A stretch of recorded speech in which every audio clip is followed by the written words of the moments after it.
junior female Yellow Greens have progressed into the Super 6 stage of the 2025 ICC Under-19 Women's T20 World Cup after finishing second in Group C behind South Africa. The junior female Yellow Greens ended their group campaign with a 41 runs defeat against South Africa at the Borneo Cricket Ground Sarawak yesterday. The result required using the Duckworth-Lewis stand method to fairly calculate in a match that was reduced to 8 overs per side due to rain.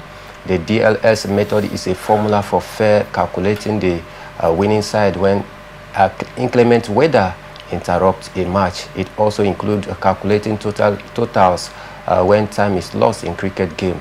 Nigeria's historic 2-run win over New Zealand on Monday and the share of points against Samoa were enough to make the junior Yellow Greens the second best team in Group C.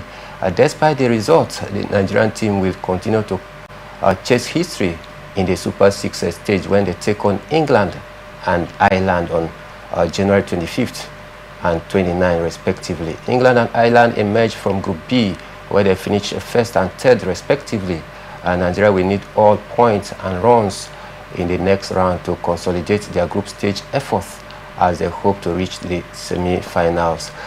Kingsley, another massive feat for the junior Yellow Greens, despite the fact that they were overcome by a hard fighting South Africa, but then they were still able to progress through. But our next game is against some of the best cricket playing nations like England and Ireland. Do you think that we'll have what it takes to progress through to the next stage?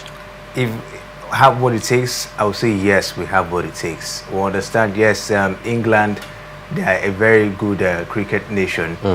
They finished top of their own group, while Ireland, of course, finished third in their own group.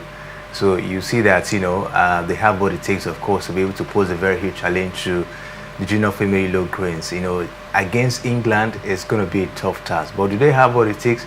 Yes, they have what it takes. Because if you take a look at the players on ground, I think they're very much optimistic. They are very much determined this time, of course, to be able to take up any challenge of that comes their way at this point in time.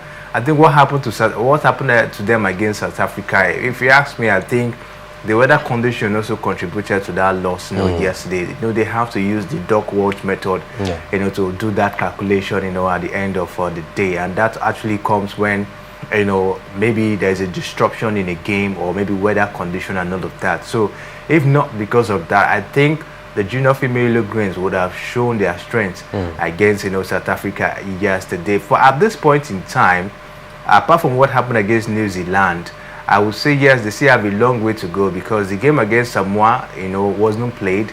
They came back, played New Zealand, but that of South Africa also there was distraction. So we cannot really, of course, say this is the full strength of the female Yellow Greens at this point in time. But we just hope that against England they'll be able to do all they can to make sure they get the needed result. Upset are bound to happen. I understand England are very known and are well known when it has to do with cricket, but I believe the junior female Yellow Greens they can go there and do the needful. Just go there, play your game, and make sure that you're up there. History can be made at this point in time. So I think what they should be having in the back of their mind is to create that history.